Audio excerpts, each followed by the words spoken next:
कराची वालों से KMC का टैक्स बिजली के बिल्स में नहीं लिया जाएगा। वफाक ने सिंध को टका सा जवाब दे दिया। शहरियों से 9 अरब रुपए वसूल करने के सिंध हुकूमत के मंसूबे को ना कह दिया। वज़ीर आला सिंध ने कहा कि वज़ीर ख़जाना नेपरा और के इलेक्ट्रिक से बात हो गई है, सब ने हामी भर ली।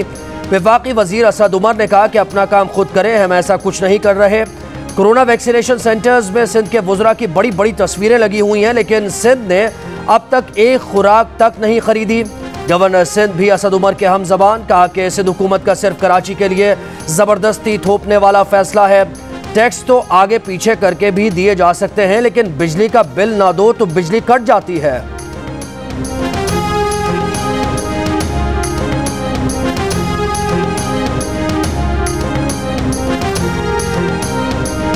आइंदा इंतखाबात नई मरदमशुमारी के तहत होंगे। मरदमशुमारी अक्टूबर में शुरू होकर 18 माह में मुकम्मल हो जाएगी। टेक्नोलॉजी की मदद से करवाई जाएगी। वफाकी वजीर असद उमर का ऐलान, कहा कि सिंध हुकूमत ने खुद मरदमशुमारी का सारा डेटा जमा किया, खुद ही उस पर एहतजाज किया। हम कराची के छोटे छोटे काम भी कर रहे हैं, कचरा भी उठा रहे हैं। आइंदा माह से ग्रीन लाइन भी चलेगी। MQM पाकिस्तान ने दोबारा मरदमशुमारी के ऐलान को अपनी कामयाबी करार दे दिया। MQM पाकिस्तान 2017 की मरदमशुमारी के नताइज पर वफाकी हुकूमत से नाराज़गी का इजहार करती आई है। अवामी एहतजाज की कॉल भी दे चुकी है।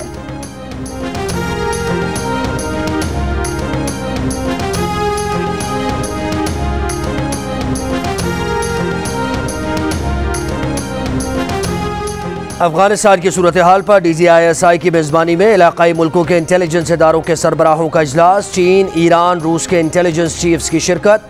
अफगानिस्तान में अमन व इस्तेहकाम के लिए सिक्योरिटी सूरत हाल पर गौर किया गया। इजलास में कजाकिस्तान, ताजिकिस्तान, तुर्कमेनिस्तान और उज़्बेकिस्तान के इंटेलिजेंस चीफ्स ने भी शिरकत की।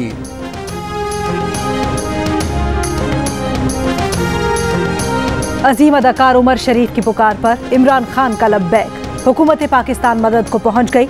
इलाज के लिए मेडिकल बोर्ड बना दिया। कहा मुल्क से बाहर इलाज करवाना पड़ा करवाएंगे, जरूरत पड़ने पर एयर एम्बुलेंस भी देंगे। मेडिकल बोर्ड जो फैसला करेगा उस पर अमल होगा। वजीर आजम के मुआविन डॉक्टर फैसल सुल्तान और डॉक्टर यावर मेडिकल बोर्ड में शामिल। वफाकी वजीर फवाद चौधरी और गवर्नर सिंध ने उमर शरीफ की अयादत की। उमर शरीफ ने 2 रोज पहले बैरून मुल्क इलाज के लिए हुकूमत से मदद की अपील की थी। अहलिया जरी गजल ने कहा वक्त तेजी से निकल रहा है, एक एक मिनट कीमती है। अगर उन्हें अमेरिका मुंतकिल न किया गया तो ओपन हार्ट सर्जरी करवाना पड़ेगी, जो उनके लिए नुकसानदेह हो सकती है। उमर शरीफ को दिल और गुर्दों की बीमारी है। हॉकी की कमेंट्री हो या अदाकार मोहम्मद अली की पैरोडी, अजीज मियां कव्वाल का अंदाज़े कव्वाली हो या स्टेज ड्रामा, किसी शो की मेज़बानी हो या समंदर पार कोई अवार्ड शो, लालू खेत की जान, कराची की शान, फर्जंद पाकिस्तान उमर शरीफ अपनी शानदार कॉमेडी से लोगों को हंसाते हंसाते लोटपोट करने का फन खूब जानते थे। उमर शरीफ की तबीयत खराब होने पर पाकिस्तान समेत दुनिया भर में मद्दा अफसुर्दा। बॉलीवुड में भी तशवीश की लहर। जल्द सेहतियाबी के लिए दुआएं। बिलावल भुट्टो ने कहा है कि हुकूमत इलेक्शन कमीशन पर हमला कर रही है। ये अवाम के वोट पर डाका डालना चाहते हैं। पीपल्स पार्टी इलेक्शन कमीशन के साथ खड़ी है। लिया में कारकुनों से खिताब में कहा इलेक्शन कमीशन अपना इख्तियार इस्तेमाल करे और जिन लोगों ने इदारे पर हमला किया उन्हें नाअहल करे। बिलावल ने यह भी कहा कि अगर नून लीग और मौलाना मान जाएं तो इस हुकूमत को निकाल सकते हैं।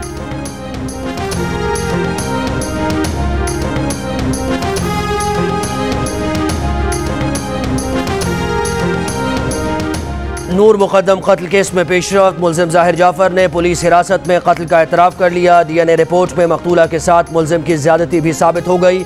पुलिस ने तफ्तीश का अबूरी चालान अदालत में पेश कर दिया। चालान के मुताबिक मुलजिम ने वालिद को वारदात की इत्तला दी तो बाप ने कहा घबराने की ज़रूरत नहीं, बंदे आ रहे हैं जो लाश को ठिकाने लगा देंगे। चालान के मुताबिक वारदात के बाद जब जाहिर जाफर को काबू किया गया तो वो मुकम्मल होशो हवास में था। नूर मुकद्दम ने शादी से इनकार किया, जिस पर मुलजिम ने उसे ज़बरदस्ती कमरे में बंद कर दिया। फिर कत्ल के बाद उसका फ़ोन दूसरे कमरे में छुपा दिया।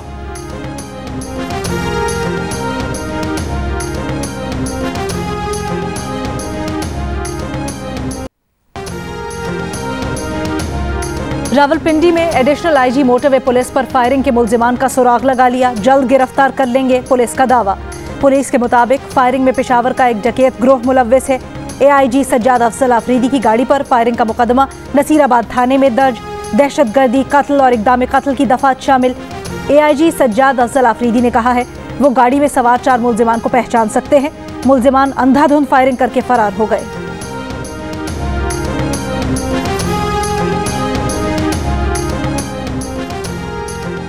फ्रॉडियों ने कौमी हीरोज को भी ना बख्शा। वफाकी वजीर का प्रिंसिपल स्टाफ बनकर कोपैमा शहरोज काशिफ और ओलंपियन तला तालिब से टेलीफोन पर राबते।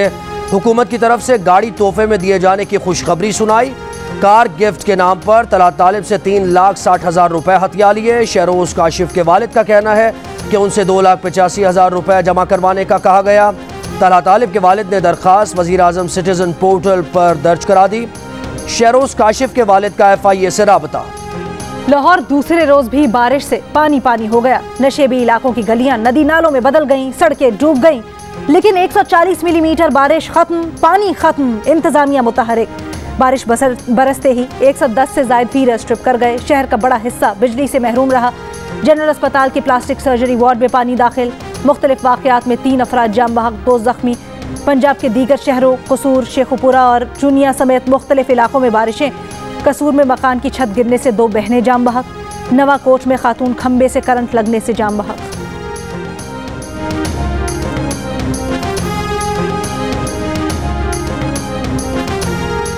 यूटिलिटी स्टोर्स पर मुख्तलिफ ब्रांड्स की अशिया फिर महंगी हो गई। घी की कीमत में 96 रुपये फ़ी किलो, कुकिंग ऑयल की कीमत में 97 रुपये फ़ी लीटर इजाफा हो गया।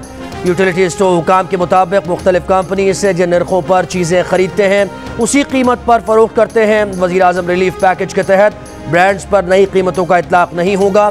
कस्टर्ड, खीर समेत मुख्तलिफ स्वीट डिश के छोटे डब्बे 10 रुपये तक महंगे।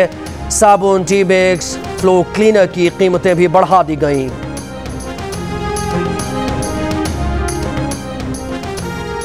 कायदे हिस्ब इख्तलाफ शहबाज शरीफ ने एक हफ्ते में खाने पीने की 24 अशिया की कीमतों में इजाफा अवाम के साथ जुल्म करार दे दिया। कहा महंगाई की शरह 13% होना हुकूमत के ना होने का सबूत है। मुल्क में बदतरीन गुर्बत में इंतहाई तेजी से इजाफा हो रहा है। 20 किलो आटे का 58 रुपये महंगा होने का मतलब है हुकूमत नाम की कोई चीज़ ही नहीं है। जिस हुकूमत में गरीब का चूल्हा न जले वो नहीं चल सकती। 3 साल में हुकूमत ने कौम को रिलीफ नहीं सिर्फ तकलीफ दी। कोरोना वैक्सीन के लिए उम्र की कम से कम हद 15 साल मुकर्रर। अब 15 से 18 साल तक की उम्र के अफराद भी वैक्सीन के अहल होंगे। NCOC के मुताबिक मैसेज का इंतजार किए बगैर किसी भी दिन दूसरी डोज लगवाई जा सकती है। इतवार का दिन खुसूसी तौर पर दूसरी डोज के लिए मुकर्रर है। पेशावर, एबटाबाद, स्वात और बरदान समेत खैबर पख्तूनख्वा के 9 अजला में स्कूल 15 सितंबर तक बंद रखने का ऐलान।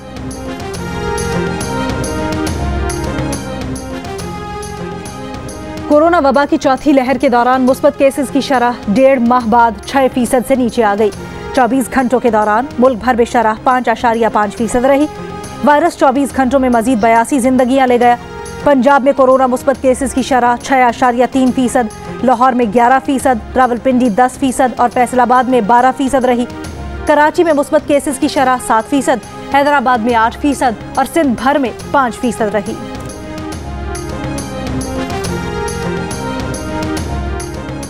मुल्क भर में कैंटोनमेंट बोर्ड के इंतखाबात कल होंगे। 41 कैंटोनमेंट बोर्ड के 206 वार्ड्स में 1560 उम्मीदवार मैदान में। 660 उम्मीदवार आज़ाद हैसियत में इलेक्शन लड़ रहे हैं। तहरीक इंसाफ के सबसे ज़्यादा 183 उम्मीदवार, नून लीग के 144 और पीपल्स पार्टी के 113 उम्मीदवार मैदान में हैं। 7 उम्मीदवार बिला मुकाबला मुंतखब हो चुके।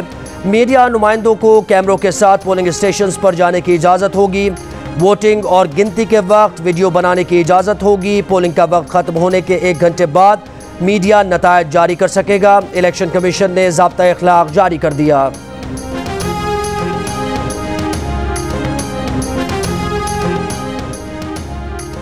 वज़ीर आला पंजाब उस्मान बुज़दार ने कहा है अवाम की बेलौस खिदमत उनका मिशन है।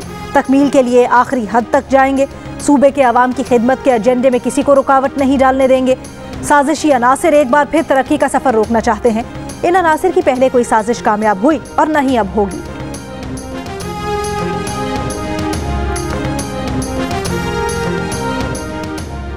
इलेक्शन कमीशन के खिलाफ सबसे पहला मुजाहरा तो नून लीग ने किया था। शाहिद खाकान की तकरीरें उठाकर देख लें। वफाकी वज़ीर इत्तलात फवाद चौधरी का दावा। मीडिया से गुफ्तगू में कहा कि इलेक्शन कमीशन की जिम्मेदारी है कि गैर सियासी हैसियत बरकरार रखे। मुल्क की सबसे बड़ी जमात का ये ख्याल है कि वो अपनी हैसियत खो चुके हैं तो उन्हें चले जाना चाहिए।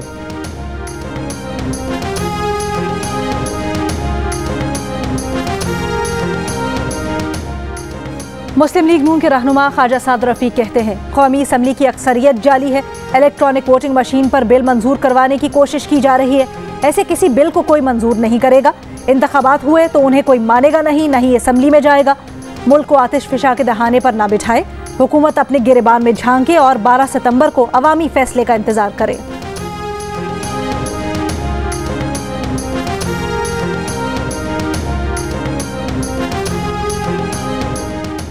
पीडीएम के तर्जुमान हाफिज अब्दुल्ला कहते हैं हुकूमती वुज़रा ने इलेक्शन कमीशन के खिलाफ गलीज़ ज़बान इस्तेमाल करते हुए इलेक्शन कमीशन, आइन, कानून और पार्लियामेंट की तौहीन की है। वफाकी वुज़रा को पार्लियामेंट के फ्लोर पर माफ़ी मांगना होगी। हाफिज अब्दुल्ला ने कहा कि पीडीएम आज़ाद मीडिया, आज़ाद सहाफ़त, आज़ाद अदलिया और आज़ाद इलेक्शन कमीशन के साथ खड़ी है। गुंडागर्दी की बाजारी जबान इस्तेमाल की इलेक्शन कमीशन और चीफ इलेक्शन कमीशन के खिलाफ पावर ऑफ कंटेम्प्ट देता है। अगर कमिश्नर चीफ इलेक्शन कमिश्नर के खिलाफ, किसी कमिश्नर के खिलाफ या किसी member of the election commission के खिलाफ असल मंसूबा है कि इलेक्शन कमीशन से उसके आईनी जिम्मेदारियों को छीन कर वजीर आजम हाउस को दे दिया जाए। ये पाकिस्तान है, आपके वालिद साहब की जागीर नहीं है। नून लीग की तर्जुमान मरियम औरंगजेब के हुकूमत पर वार, कहा कि वफाकी वुज़रा ने इलेक्शन कमीशन के खिलाफ दहशतगर्दी की। कल के राय के तर्जुमानों ने इलेक्शन कमीशन पर हमला किया। चीफ इलेक्शन कमिश्नर के खिलाफ बाजारी जबान इस्तेमाल की गई। हुकूमत इलेक्शन कमीशन के एतराज़ात का जवाब दे। हुकूमत का असल मंसूबा इलेक्शन कमीशन से आईनी जिम्मेदारियां छीन कर वजीर आजम हाउस को देना है।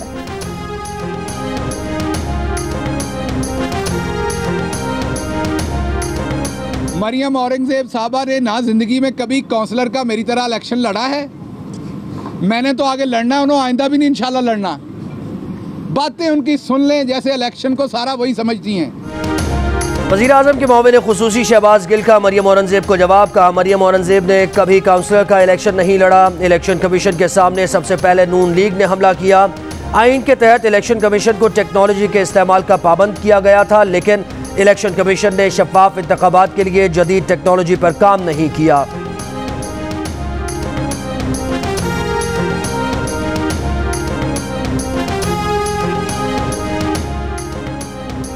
कराची में गुज़श्ता रोज गिरफ्तार किया गया शॉर्ट टर्म किडनैपिंग में मुलव्विस पुलिस के मुअत्तल एहलकार पर लड़की से मुबैना ज्यादती का मुकदमा दर्ज। मुतासिरा लड़की ने पुलिस को बयान दिया कि मुलजिम पुलिस एहलकार उसे टिकटॉक वीडियोस बनाने के लिए असलहा देता और मोबाइल में घुमाता था। नौकरी दिलाने के बहाने गेस्ट हाउस में ज्यादती का निशाना बनाया, उसकी वीडियो बनाकर ब्लैकमेल और मजीद ज्यादती करता रहा। शिकायत थाने लेकर गई तो वहां भी ज्यादती का निशाना बनाया। मीडिया पर कतगन और पाकिस्तान मीडिया डेवलपमेंट अथॉरिटी के खिलाफ मुल्क भर के सहाफ़ियों का कल पार्लियामेंट के बाहर धरना होगा, जो पीर को पार्लियामेंट के मुश्तरका इजलास के दौरान भी जारी रहेगा। PFUJ ने तमाम सहाफ़ी बरादरी, सिविल सोसाइटी, इंसानी हकूक़ की तंजीमों, मजदूर यूनियंस, वर्कर्स एसोसिएशंस, तलबा ग्रुप्स, डिजिटल हकूक़ के अलंबरदारों और आम शहरियों से अपील की है कि वो इस धरने में भरपूर शिरकत करें। PDM में शामिल जमातें भी पार्लियामेंट के मुश्तरका इजलास के बॉयकॉट और सहाफ़ियों के धरने में शिरकत का ऐलान कर चुकी हैं। सुप्रीम कोर्ट के जज जस्टिस मकबूल बाकर का सानिया बल्दिया टाउन फैक्ट्री पर किताब की तकरीब रूनुमाई से खिताब। कहा कि ख़वातीन वर्कर्स से ज़बरदस्ती ओवर टाइम कराया जाता है। ख़वातीन की इजाज़त के बाद भी सिर्फ रात 10 बजे तक काम लिया जा सकता है।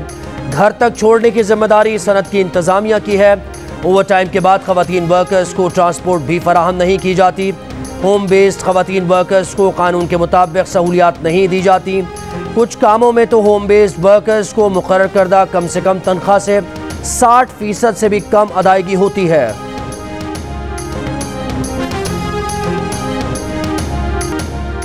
%55 पाकिस्तानियों का अफगानिस्तान में तालिबान हुकूमत के क़याम पर खुशी का इजहार। गैलप पाकिस्तान के सर्वे में अफगानिस्तान में तालिबान हुकूमत के क़याम पर 55% अफराद ने खुशी का इजहार किया। 25% शहरियों ने खुश ना होने का कहा। 20% ने कोई राय देने से गुरेज किया। सर्वे में तालिबान हुकूमत के क़याम पर सबसे ज़्यादा खुश खैबर पख्तूनख्वा से 65% अफराद नजर आए। बलूचिस्तान से 55%, पंजाब और सिंध से 54% शहरियों ने तालिबान हुकूमत के क़याम पर खुशी का इजहार किया। सर्वे में मुल्क भर से 2400 से ज़ायद अफराद ने हिस्सा लिया।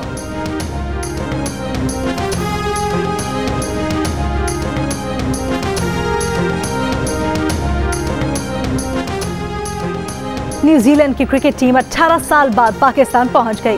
टिकटों की फरोख्त जारी। वनडे मैचेस के टिकट 1000 से 2000 रुपए और T20 मैचेस के टिकट 500 से 3000 रुपए तक मुख्तस। खेल के को वैक्सीनेशन सर्टिफिकेट साथ लाने की हिदायत। न्यूजीलैंड और पाकिस्तान के दरमियान पहला वनडे रावलपिंडी में 17 सितंबर को खेला जाएगा। और अफगान तालिबान की अमरीकी जंगी तैयारों में तफरीह, झूला बनाकर झूलने लगे। चीनी वजारत खारजा के तर्जुमान ने वीडियो शेयर करते हुए कहा, तालिबान ने अमरीका के जंगी तैयारों के कब्रिस्तान को झूलों और खिलौनों में बदल दिया है।